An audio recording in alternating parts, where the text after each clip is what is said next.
Hey everyone, today we are going to talk about the mechanism of Woods reaction. अब mechanism पढ़ने से पहले हमें ये पता होना चाहिए कि वुड्स रिएक्शन होती क्या है.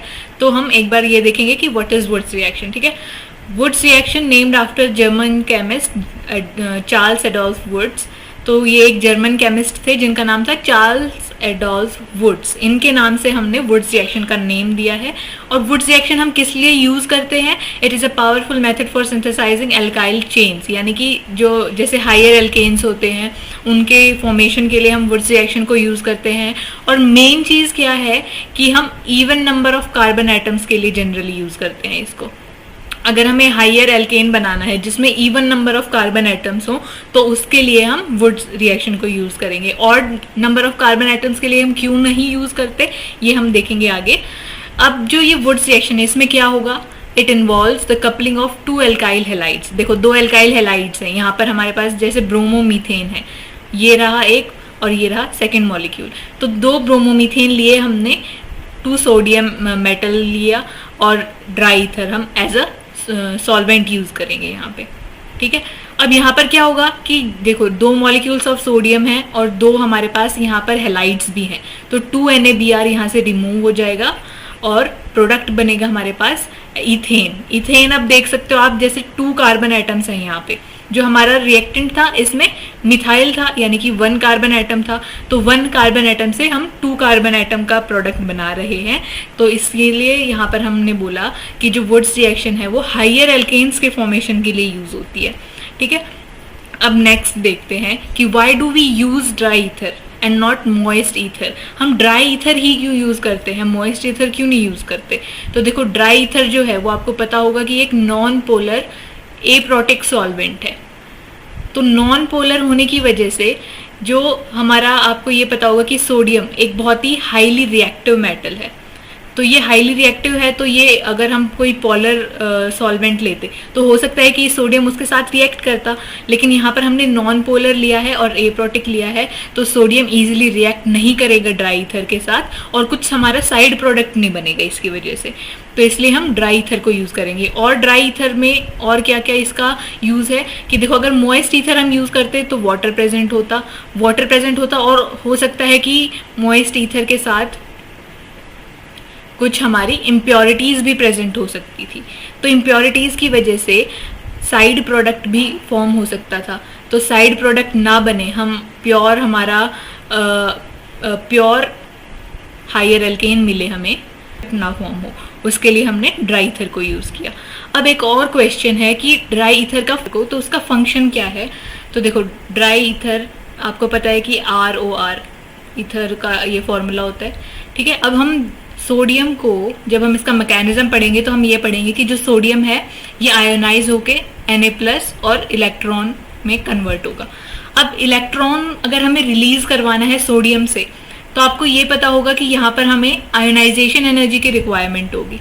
ठीक है, अब ये आयोनाइजेशन एनर्जी इसको अगर कहीं से मिल जाए तो ये इजीली कन्वर्ट हो जाएगा, इजीली आयोनाइज हो जाएगा. तो यहाँ पर हमें चाहिए आयोनाइजेशन एनर्जी. अब ये जो आयोनाइजेशन एनर्जी है इसको ये कहाँ से मिलेगी? ये देखो इसको मिलेगी, ये जो हमारा ROR है यानी कि जो ड्राई ईथर है ये ऐसे यहाँ पर होगा, Na+ में अगर ये कन्वर्ट हो रहा है तो अगर हमने माना कि ये यहाँ पर इसके बीच में Na+ आ गया. आपको पता है कि ऑक्सीजन जो है ये हाईली इलेक्ट्रोनेगेटिव एटम है. तो ये जो ऑक्सीजन है ये इसको अपने अंदर डिसॉल्व कर लेगा Na+ को अच्छे से. और यहाँ से जो एनर्जी रिलीज होगी, ये जो एनर्जी रिलीज हुई इसको हम क्या बोलेंगे? Solvation energy. ठीक है, तो ये जो सॉल्वेशन एनर्जी यहाँ से रिलीज हो रही है ये हमें प्रोवाइड करेगी ये आयोनाइजेशन एनर्जी. तो ये जो आयोनाइजेशन एनर्जी है ये कहाँ से आई? सॉल्वेशन एनर्जी रिलीज हुई, वहां से हमने आयोनाइजेशन एनर्जी ली और फिर सोडियम कन्वर्ट हो गया Na+ और इलेक्ट्रॉन इसने रिलीज कर दिया. तो ये है main function of dry ether. ठीक है, अब नेक्स्ट देखो हम मैकेनिज्म पढ़ेंगे इसका. तो जो मैकेनिज्म है वुड्स रिएक्शन का वो बेसिकली 2 टाइप के मैकेनिज्म होते हैं हमारे पास. फर्स्ट है फ्री रेडिकल मैकेनिज्म, सेकंड है आयनिक मैकेनिज्म. ये जो फ्री रेडिकल मैकेनिज्म है, जैसा कि आपको इसके नाम से पता चल रहा है कि यहाँ पर कोई ना कोई फ्री रेडिकल जनरेट होगा.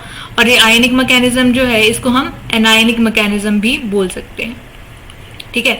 अब देखो फ्री रेडिकल जनरेट हो रहा है यहाँ पे, तो हम इसका मैकेनिज्म देखते हैं कैसे जनरेट होगा। सबसे पहले तो हमने 2 सोडियम एटम्स लिए हैं यहाँ पे। ये जो सोडियम एटम है ये कन्वर्ट होगा टू Na पॉजिटिव और 2 इलेक्ट्रॉन्स रिलीज होंगे यहाँ से।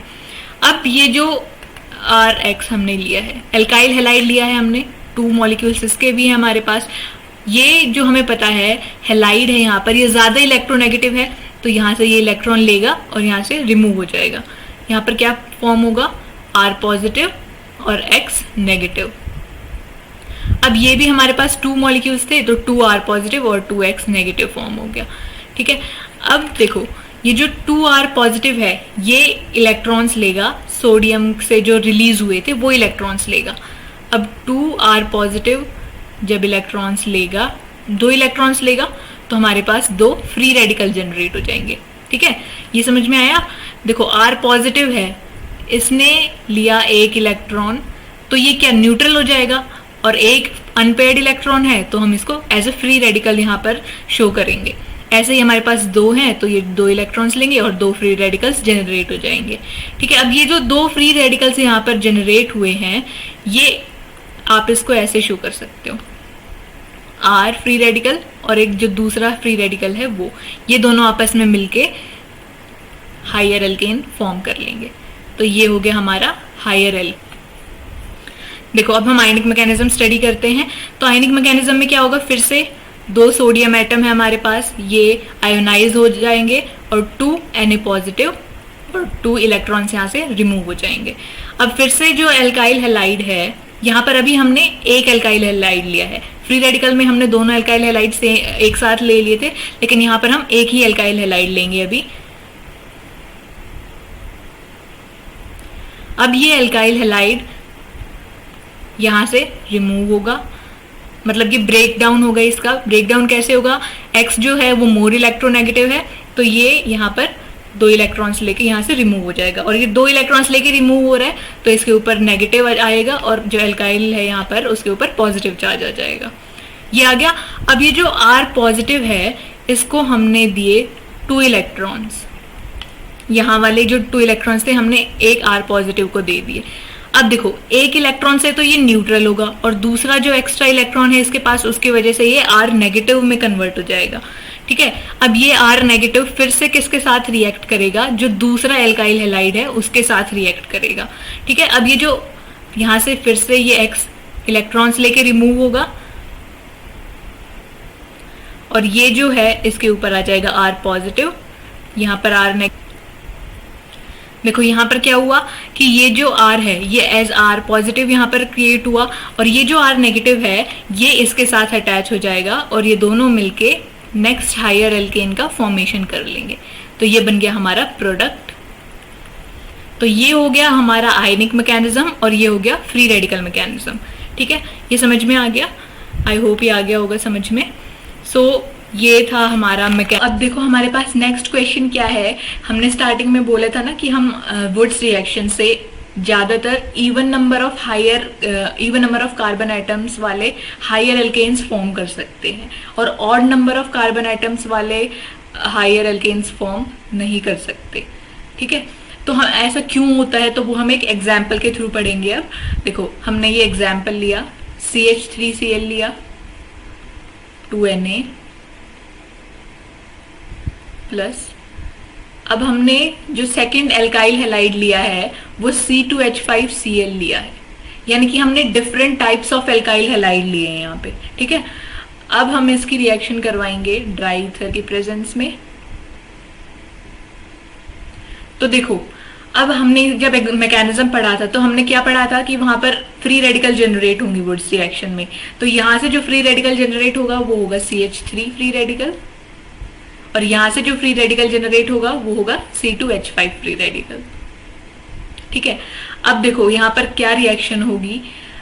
पहले जो एक चीज देखो कि हम ये जो रिएक्शन करवा रहे हैं ये एक कंटेनर में करवा रहे हैं, हम जो वुड्स रिएक्शन करवा रहे हैं वो एक कंटेनर में करवा रहे हैं। अब ऐसा तो नहीं है कि वहां पर सिर्फ एक ही एटम प्रेजेंट होगा CH3 फ्री रेडिकल का, या फिर एक ही C2H5 फ्री रेडिकल जनरेट होगा, या फिर एक ही हम CH3Cl ले रहे हैं, या फिर एक ही C2H5Cl ले रहे हैं। ऐसा नहीं होता ना। CH मतलब वहां पे बहुत सारे अल्काइल हेलाइड्स होंगे, CH3Cl भी बहुत सारे मॉलिक्यूल्स होंगे और C2H5Cl के भी बहुत सारे मॉलिक्यूल्स होंगे। अब यहाँ पर सिर्फ एक ही CH3 फ्री रेडिकल थोड़ी ना जनरेट होगा और ना ही सिर्फ एक C2H5 फ्री रेडिकल जनरेट होगा, तो यहाँ पर बहुत सारे CH3 फ्री रेडिकल्स जनरेट होंगे और वो आपस में रिएक्शन करके CH3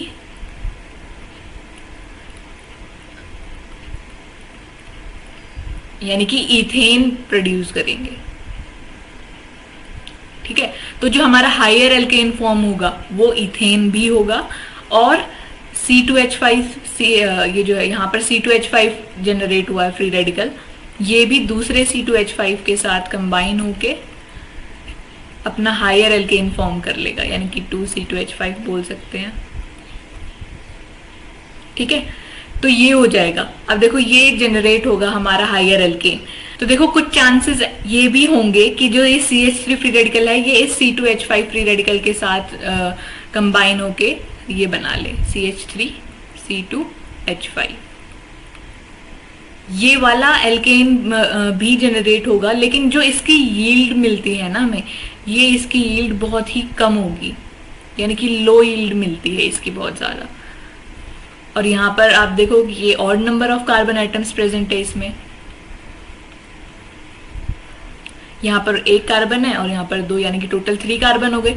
तो इसलिए मैंने बोला था कि जो odd number of carbon atoms के एल्केन्स हैं, हायर एल्केन्स हैं, वो बहुत ही लो यील्ड में मिलेंगे, या फिर मतलब उनको बनाना वुड्स रिएक्शन के through is not a good idea, हम ये बोल सकते हैं।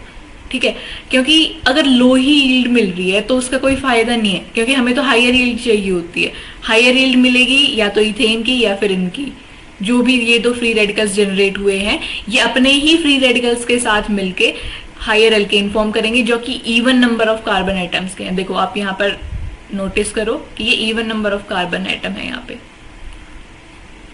और इनकी हमें हायर यील्ड मिल रही है। तो इसलिए हम वुड्स रिएक्शन को एक बहुत ही अच्छा तरीका नहीं मान सकते कि odd number of higher alkane form करने के लिए। ठीक है, तो ये रीजन था। अब हम नेक्स्ट वीडियो में इससे रिलेटेड, वुड्स रिएक्शन से रिलेटेड कुछ questions. So I hope you have like this video. अगर इसमें आपको कोई भी डाउट हो तो you can comment down in the comment box, and please do hit like button and do share it with your friends, उनके लिए काफी यूजफुल भी हो सकती है ये video. So thank you so much for watching and do subscribe to my channel.